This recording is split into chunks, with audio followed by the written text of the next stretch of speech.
I used to think dreams were just these fantasy stories happening within my mind when I went to bed.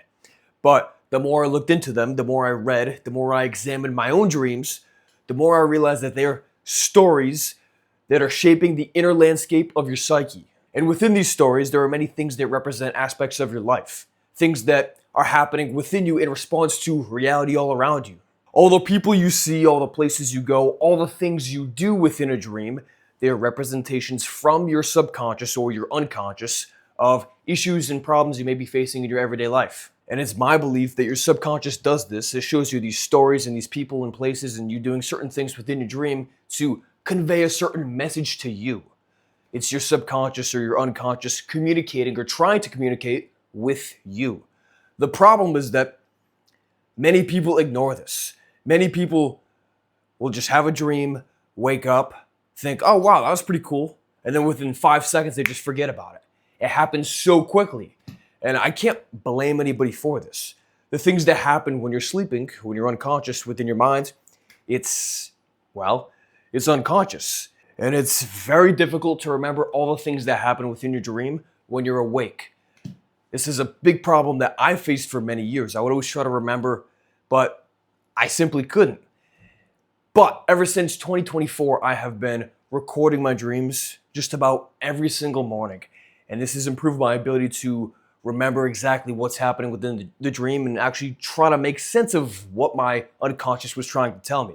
So in today's video, I want to talk a lot more about how you can remember your own dreams, what you can do, best practices, why you should do it, and some of the cool experiences that you can have when you get more into investigating your dreams, all right? So let's begin. So I used to think that dreams were just these random fictional fantasyland stories happening within my subconscious, like I mentioned before. But then I saw the movie Inception with Leonardo DiCaprio. And this led me to investigate more into dreams because I'm like, all right, well, if this guy, Christopher Nolan, who's the writer and director, if he's making a movie all about dreams, then maybe there's more to dreams. Maybe there's more I need to learn about dreams, and maybe there's more things that I can do with my dreams so that it's kind of like that movie Inception. Because looking back, the first time I watched that movie, I was completely blown away. I loved it. Even to this day, 15, 16 years later, it's still one of my favorite movies of all time. So this movie sent me down a rabbit hole of investigating depth psychology and symbolism and narrative and all these things about the unconscious mind that essentially led me to talk about the things I talk about today. And what I found through all my research was that most dreams are in fact narrative-based stories based on your specific experience within life. So all the things you experience within your dreams, those are, from my understanding, unconscious representations of problems you're facing or situations you've been in within your everyday waking life. Now, I know that might seem like a bit of a stretch, especially since some of your dreams are completely random. You may see things or hear things within your dreams and you're like, that makes no sense at all. But this is because we're used to communicating in English or whatever your native language is. Your unconscious mind, it communicates through symbology, and it doesn't necessarily understand logic.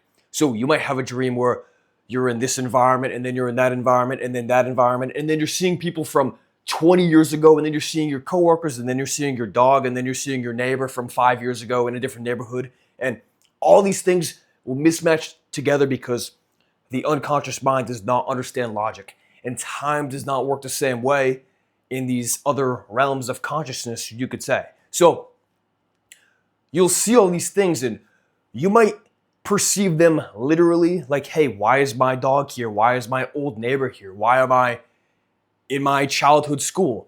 But in reality, from my experience, you're not really experiencing that thing for what it is in this physical world. You're experiencing that thing for what it represents to you at this very moment in time. Essentially, all of the things you see within your dream, all the things you experience within your dream, those are emotionally charged symbols driven by a specific narrative coming from your unconscious mind.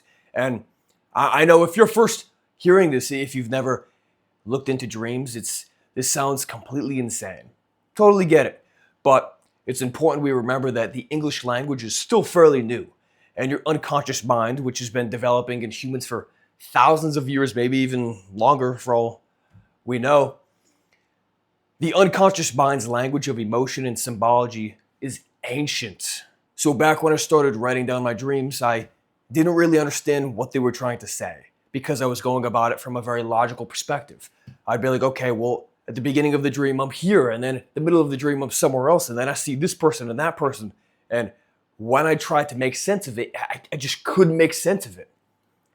But then I realized that I need to look at this dream through an emotional and symbolic lens, all right? Because that is the language of the unconscious mind. In order for me to get something out of the dream, in order for me to essentially decipher what that message was that the dream was trying to show me, then I need to speak its language.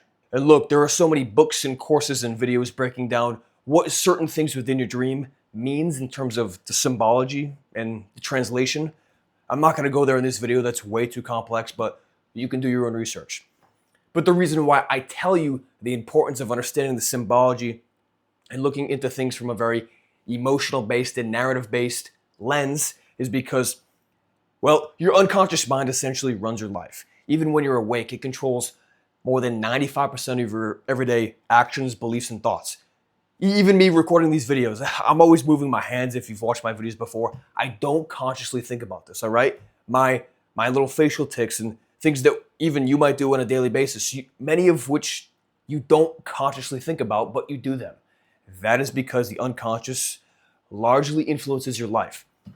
And in terms of your dreams, if you're going to sleep for 7 hours, 8 hours, 9 hours a night, you might as well try to make sense of what your unconscious is trying to tell you during that time period, because that is quite literally a third of your life.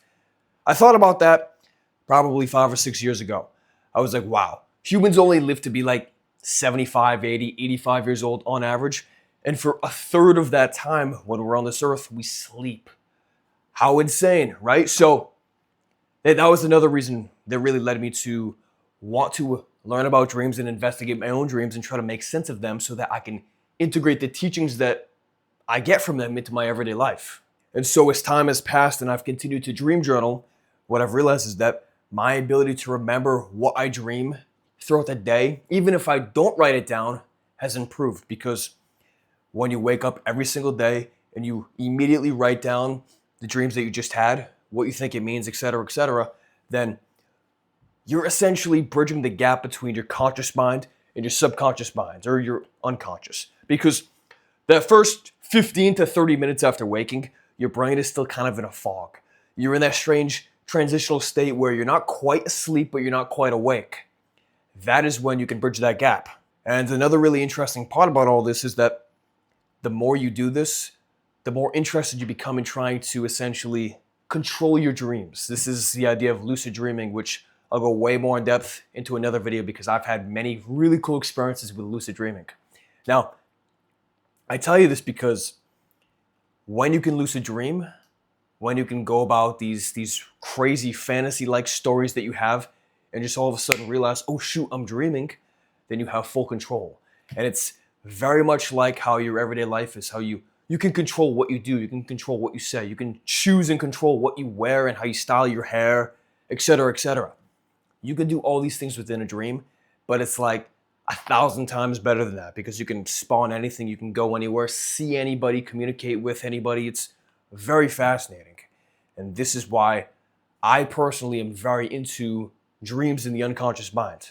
And the more you do lucid dreaming, the more you realize how abundant the opportunities are. You realize how many amazing potential things you can do within that dream. And eventually you come to terms with the fact that many of those things you're doing in that state of consciousness, when you're awake, but in that lucid dream, you can do some pretty cool things within your own life, right? You can choose where you want to go, what you want to do, who you want to converse with. And it's a pretty mind-boggling realization because it seems so obvious, like, yeah, I have autonomy to do what I want, when I want, go where I want, and so do you. But we have these self-imposed limiting beliefs on ourselves, especially when we're conscious, when we're awake. But the more you explore that lucid dream state in these other altered states of consciousness, you could say, the more you realize that all those limitations you have, they're all all, as I said, self-imposed, and many of those self-deprecating thoughts you might have, those limiting beliefs, they make no sense at all. And for me, life has gotten so much better since I began investigating my own dreams. I truly believe that if you decide to do the same and you get into lucid dreaming and all these other cool things, then the same will happen for you. So anyways, yeah, this was a bit of a different video, a bit of a rant here. No idea if it'll resonate. Maybe it will, maybe it won't. Either way, hopefully you got something out of it, all right? The main takeaway here is it's so important to communicate with your subconscious mind, because that subconscious mind essentially runs your life. And if you spend a third of your life sleeping and your subconscious mind also controls most of your life when you're awake, then there's a lot of things that go misunderstood. So yeah, actively try to understand what those symbols are, what those stories mean within your dreams, pull out the lessons, try to make sense of it, and integrate it within your everyday waking life, all right? So yeah, anyways, that's it. I'm ranting here at this point. Thank you for watching, and I will speak to you soon.